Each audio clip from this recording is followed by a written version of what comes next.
Alors bonjour à tous, moi je m'appelle Claire et je vais vous raconter une partie de mon histoire. Donc à l'origine, moi je ne suis pas du tout de ce territoire, je viens de Charente, de Cognac plus précisément.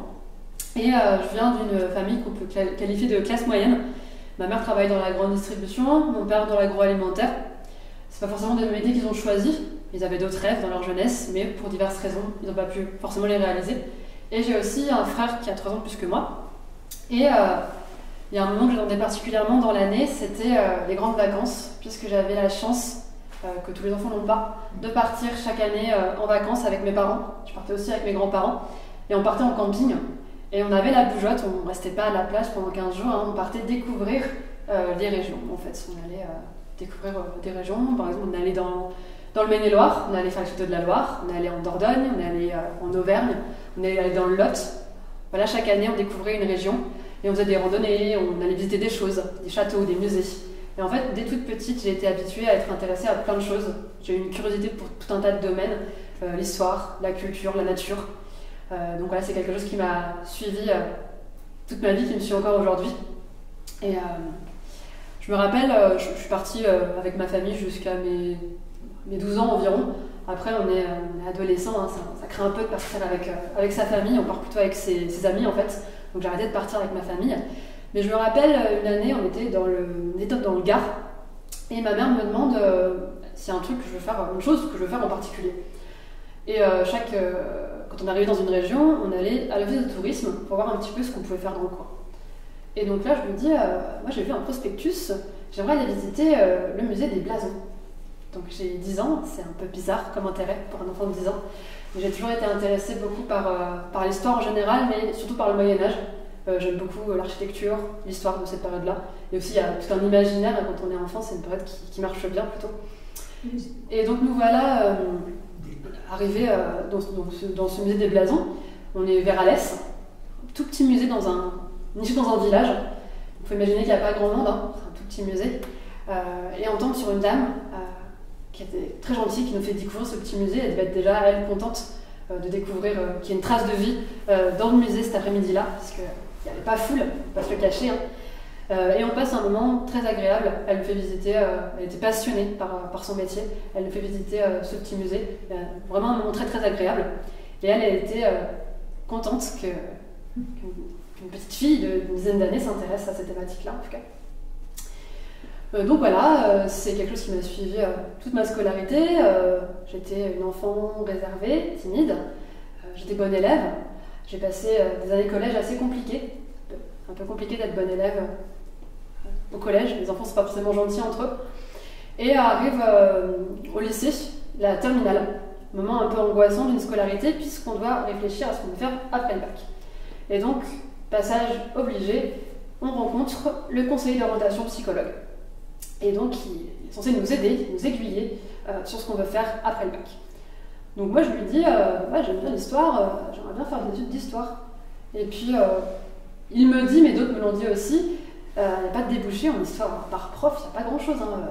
Puis, il ne faut pas faire des études plaisir, il faut trouver un métier derrière aussi, c'est important. Vous avez des bonnes notes en français et en langue. Vous pourriez faire lettres classiques, lettres modernes, ou une licence en langue, par exemple. Moi, ça m'intéresse pas trop et bon, je les écoute, l'histoire, j'abandonne un peu l'idée. Mais je voulais quand même garder un pied dans l'histoire. Donc, j'ai décidé de faire une formation à Saumur, dans le Maine-et-Loire. Une licence qui s'appelait à l'époque Valorisation économique et touristique de la culture, des arts et du patrimoine. Ça prend 3 lignes sur un CV. Hein. Tout ça pour dire qu'en fait, j'avais des cours d'histoire assez pointus, d'histoire-architecture, puisqu'on était en cours avec des gens qui préparaient une licence pro de guide conférencier. Donc, c'est leur métier de faire visiter des monuments. Et on avait aussi des cours un peu plus généraux sur l'histoire de la culture et l'histoire du tourisme. Et cette formation-là, je l'avais choisie aussi parce qu'il y avait des stages. Et ça me plaisait l'idée de ne pas rester toute l'année dans des salles de cours à faire que de la théorie. J'avais envie d'aller sur le terrain et d'expérimenter par moi-même. Et donc des stages, j'en ai fait 4 dans mes études supérieures et ça a toujours été des super expériences. Et généralement, dans mes stages, j'ai toujours bougé. Je ne suis jamais restée dans une région en particulier. Et j'allais souvent dans des endroits un peu perdus. J'allais dans la campagne. Mon premier stage, je l'ai fait dans un château, château de Durtal, qui est au nord du Maine-et-Loire, à la limite de la Sarthe. Donc un château privé assez peu connu, qui a une histoire très très particulière. C'est un château qui a 3 parties de 3 époques différentes. C'est un château qui a servi d'hospice, d'hôpital de guerre, de maison de retraite, jusque dans les années 70. Et donc à la fin, il ne ressemblait plus vraiment à un château. On avait recouvert les murs, on avait fait tout un tas de choses. Et ce château, il a été racheté dans les années 2010 par des propriétaires privés qui ont décidé de le réouvrir à la visite. Et il y avait aussi des chambres d'hôtes. Et donc, pendant mon premier stage, j'ai 19 ans et je me retrouve devant des groupes qui ont payé et qui attendent que je leur raconte l'histoire de ce château. Voilà, faire des visites, ça s'apprend, hein, c'est pas inné. Donc les premières visites sont un petit peu compliquées, je suis timide. Il faut apprendre à se placer, à placer sa voix. Il faut aussi choisir son rythme de parole. J'ai tendance à aller très vite, c'est toujours le cas aujourd'hui, et je me soigne. Et aussi, il faut articuler. On a souvent des gens d'un certain âge, il faut parler assez fort, il faut s'adapter à l'acoustique de la salle aussi. Donc les premières sont un petit peu compliquées, puis je gagne en assurance et ça devient plus facile. J'arrive même à faire des visites en anglais, plutôt qu'on demande de moi. On avait pas mal d'anglais dans le Maine-et-Loire, ils viennent beaucoup visiter les châteaux français. Je me rappelle particulièrement d'une visite en fin de saison. Je commençais une visite comme d'habitude dans la cour du château et je vois quelqu'un qui arrive un petit peu en retard, donc je l'intègre dans le groupe, puis je prends le temps de le regarder 2 minutes et c'était en fait un garçon de ma promotion à Saumur. Donc c'est assez bizarre de le recroiser là. Donc dans la promotion on se connaissait tous, on était une vingtaine d'étudiants. Moi j'ai jamais connu les amphis à plus de 100, et tant mieux à la limite. Mais je le connaissais de vue, je ne lui parlais pas spécialement on va dire.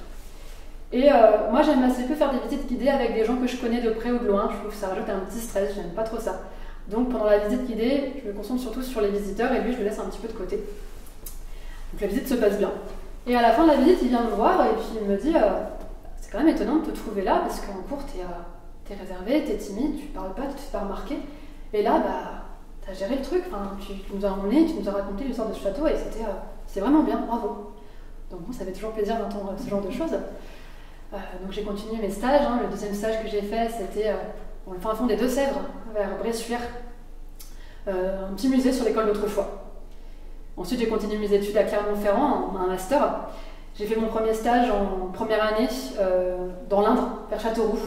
J'ai fait visiter du patrimoine religieux des églises et aussi des châteaux, parce qu'il y avait tout un patrimoine autour de la guerre de 100 ans par là-bas.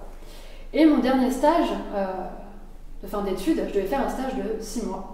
Donc j'ai commencé à regarder un petit peu les offres de stage.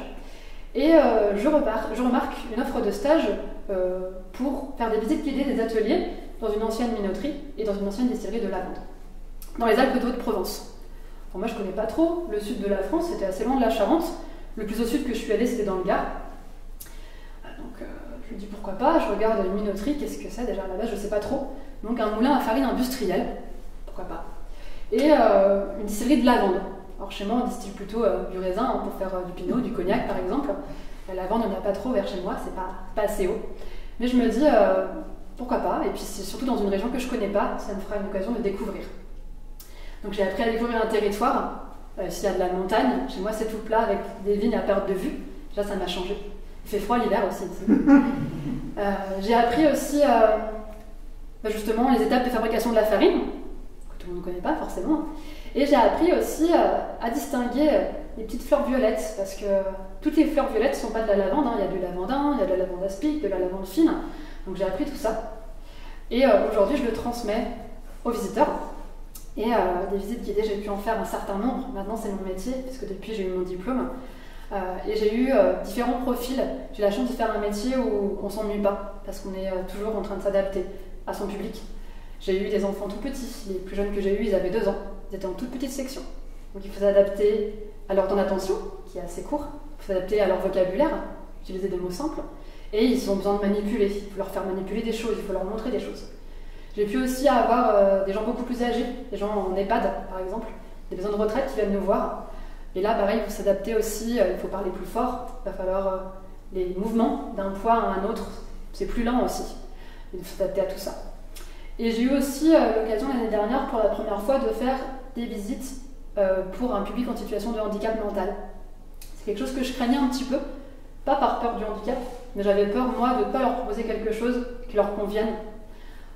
Et finalement, en fait, c'est des visites qui se passent très très bien. Ils sont beaucoup en demande qu'on leur parle, qu'on leur transmette des choses. Et ils ont toujours le sourire, et c'est des visites qui se passent généralement très très bien. Et ils aiment bien venir nous voir, parce qu'on peut leur faire faire des choses, on peut leur faire sentir des choses. On a la chance d'avoir des musées à la minoterie où ici c'est très sensitif, donc on peut vraiment s'adapter à plein de choses. Et voilà, aujourd'hui, une des plus belles récompenses que je peux avoir, on a des musées dans lesquels on vient beaucoup quand il pleut, les touristes. On ne peut pas les blâmer, hein. Ils veulent aller découvrir les montagnes, aller faire des randonnées, du vélo, aller se baigner au lac à Saint-André. Et les musées, ça passe un petit peu en second plan. Et quand il pleut, bizarrement, on a plus de gens, en fait, plus de monde. Il y a des gens qui viennent un petit peu pour s'abriter, pour passer le temps, l'après-midi.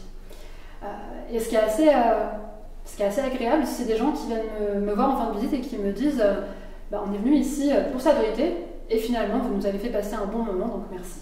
Ça fait très plaisir. Et donc quand je regarde où j'en suis arrivée aujourd'hui, mon métier c'est quand même de parler devant les gens. Il y a quelques années je ne l'aurais pas cru. Voilà, cette petite fille qui n'osait pas demander son chemin, qui n'osait pas demander où étaient les toilettes dans un restaurant. Donc aujourd'hui je parle devant les gens et je participe surtout à cette aventure de la bibliothèque humaine. Et s'il y a quelques années on m'avait dit tu vas raconter ta vie devant des gens que tu ne connais pas, je ne les aurais pas cru. Et si j'en suis là où j'en suis aujourd'hui, c'est parce que j'ai été soutenue par ma famille, mes parents, mes grands-parents, qui m'ont suivi dans mes choix d'études et dans mes choix personnels. Et donc je les en remercie.